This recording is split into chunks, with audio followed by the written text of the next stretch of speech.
నమస్కారం సుమన్ టీవీ ప్రేక్షకులకు స్వాగతం. మనతో పాటు ఉన్నారు ప్రముఖ ఆధ్యాత్మికవేత్త అనంతలక్ష్మి అమ్మగారు. నమస్తే అమ్మా. నమస్తే తల్లి. అమ్మ, దేవునికి హారతి ఇవ్వడం అంటే దేవునికి దిష్టి తీసినట్టేనా? మరి అది మనం మొక్కొచ్చా? మీరేం చెప్తారు? దాన్ని మొక్కడం అనరమ్మా, కళ్ళకద్దుకోవడం అంటారు. హారతిని డిఫరెన్స్ ఏంటమ్మా? మొక్కడం అంటే నమస్కారం చేయడం. ఓకే, అది కాదు కదా. దీన్ని నీరాజనం అంటారు, ఆరతి అంటారు, ఆరత్రికం అంటారు. దీన్ని తెలుగులో కన్నడ ప్రభావం వల్ల చేరి హారతి అంటున్నాం. ఇది ఏదైనా దేంతో ఇస్తారమ్మా? సాధారణంగా ఇది ఇచ్చేదంతా కూడా కర్పూరంతో ఇస్తారు. 27 రకాల హారతులు ఉన్నాయి అని చెప్తే వాటిల్లో కొన్ని తీసుకొచ్చి రకరకాల హారతులు, బిల్వహారతి, నందిహారతి, ఏదో నాగహారతి, ఇలా రకరకాల హారతులు ఇస్తున్నారు. ఈ హారతులన్నీ కూడా దేంతో ఇస్తున్నారు? నూనెలో ఒత్తి ముంచి దాన్ని ఆ హారతులే ఇస్తున్నారు. కానీ మనం మామూలుగా మంగళహారతి అని చెప్పేది దేంతో ఇస్తాం? కర్పూరంతో ఇస్తాం. కర్పూరానికి చాలా ప్రత్యేకమైన విలువ ఉంది. ఈ కర్పూర హారతి ఏదైతే ఉందో దాన్ని మొదట్లో ఇవ్వం, పూజ మొదట్లో దరిదాపుల్లో చివరిస్తాం. ఎందుకు అంటే ఇంతసేపు కూర్చోబెడితే ఆయన్ని పూజ చేస్తే అలిసిపోడా దేవుడు కూడా. అందుకని ఆ అలసట తీరడానికి కొంచెం ఆయనకి ఆ మొహం ఇలా తుడిచినట్టుగా రకరకాల తుడుపుళ్ళు ఉంటాయి కదా మనకి. కొన్ని సందర్భాల్లో చాలా అలసిపోతే చల్లని నీళ్ళతో మొహం కడుక్కుంటే ఎంతో తేలిగ్గా ఉంటుంది. అలా నీళ్ళు అందుబాటులో లేనప్పుడు ఏదో మన వాళ్ళ టిష్యూస్ ఏవో ఉంటాయి, వాటిల్లో ఏవో ఎడుక్కిలోన్ లాంటిది వేసుకొని మొహాన్ని ఇలా అద్దుకుంటారు, అయినా బాగానే ఉంటుంది.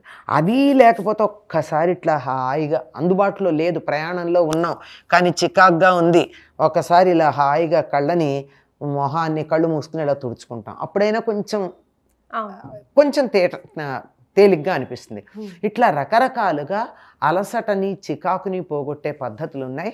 అందులో త్వరగా అలసట పోగొట్టగలిగిన లక్షణం కర్పూరానికి ఉంది. అదేమన్నా అంటే పచ్చకర్పూరం కళ్ళల్లో పెట్టినట్టుంది అని మన వాళ్ళు అంటారు. ఒకప్పుడు పచ్చకర్పూరంతోనే ఇచ్చేవారట హారతి, ఇప్పుడు మళ్ళీ ఏదో మామూలు కర్పూరంతో ఇస్తున్నాం. మన కర్పూరంలో ఇప్పుడు మైనం కలిపి వెళ్ళలు ఇస్తున్నాం. చాలామంది పూజారులకి థ్రోట్ క్యాన్సర్ రావడానికి అదే కారణం అవుతుందని కూడా చెప్పారు. ఎందుకంటే వాళ్ళు లోపల ఉంటారు, గర్భగుడిలో గాలి పోవడం రావడం ఉండదు. అందువల్ల ఈ పారఫిన్ కాల్చి కాల్చి కాల్చి దాని నుంచి వచ్చేటటువంటి వాయువుల వల్ల, అలాగే రసాయనాలు అధికంగా వేసినటువంటి అగరొత్తుల వల్ల వాళ్ళకి అనారోగ్యాలు చేస్తున్నాయి. స్పెషల్లీ థ్రోట్ క్యాన్సర్ వస్తుంది.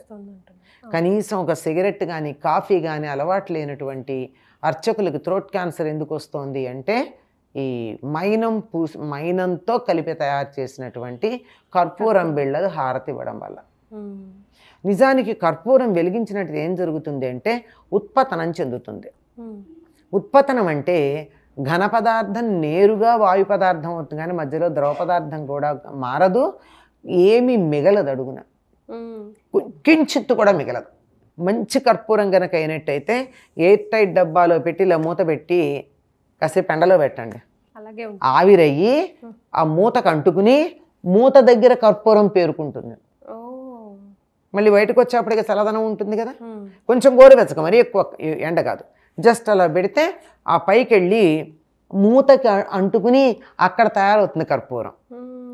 అంటే ద్రవ పదార్థం అవ్వదు, నేరుగా అయిపోతుంది, ఏమీ మిగలదు, ఏం మిగలకూడదు అసలు. కానీ ఇప్పుడు మనం తీసుకుంటున్న కర్పూరం బిళ్ళలు అడుగున మసి పేరుకుంటుంది ఏకహారతికి కదా. అటువంటి కర్పూరం ఏదైతే ఉందో ఉత్పతనం చెందేది, అటువంటి కర్పూరంతో గనక అలా హారతి ఇచ్చినట్టే దాని నుంచి వచ్చేటటువంటి వాయువు ఏదైతే ఉందో, పొగ ఏదైతే ఉందో, అది అలసటని పోగొట్టి అనిపిస్తుంది. అందుకే పూర్వకాలం పచ్చకర్పూరం వేసి నూరిన కాటుకు పెట్టుకునేవాళ్ళు కంటికి, హాయిగా ఉండేది. కంటి చూపు చాలా కాలం పోకుండా ఉండేది. 90 ఏళ్ళు వచ్చినా కళ్ళజోడు లేకుండా సూదిలో దారం ఎక్కించగలిగేవారు. పచ్చకర్పూర కాటుకి కారణం, అంతటి ప్రభావం కలిగింది. అటువంటి హారతి ఇచ్చినప్పుడు అలసట తొలగిపోతుంది. అందుకని దానికి హారతి ఇస్తారు, ఆయనకు అలసట పోవడానికి. మరొకవేళ కొన్నిసార్లు హారతి ఇచ్చే టైంలో కొండెక్కుతుంది, దానికి ఎలాంటి దోషాలు చెప్తారు? ఒకవేళ ఏమైనా పరిహారం ఉందా? దానికి దోషం ఉంటే పరిహారం ఏమైనా ఉందా? ఏమీ అవదమ్మా.